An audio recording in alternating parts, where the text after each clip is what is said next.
Square আকৃতির। Square মানে কি? বর্গাকৃতি, তাই তো?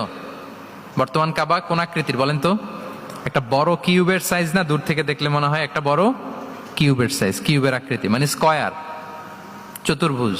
কিন্তু সৈয়দনা ইব্রাহিম আলাইহিস সালাম যে কাবা নির্মাণ করেছিলেন এটা কিন্তু এরকম কিউব ছিল না, ওটা ছিল রেক্ট্যাঙ্গেল। রেক্ট্যাঙ্গেল ছিল, মানে আয়তাকৃতির ছিল, এরকম লম্বা। এই যে এই টেবিলটা যেরকম, টেবিলের যে শেপ এরকম ছিল, এরকম লম্বা কাবাঘর ছিল আয়তাকৃতির। কিন্তু এখন এটা কমে স্কয়ার আকৃতির হয়ে গেছে।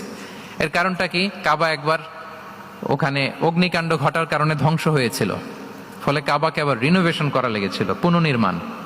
তো কুরাইশরা সিদ্ধান্ত নিয়েছিল কাবা পুনর্নির্মাণে আমরা কোনো হারাম টাকা ইউজ করব না, যার কাছে যত হালাল টাকা আছে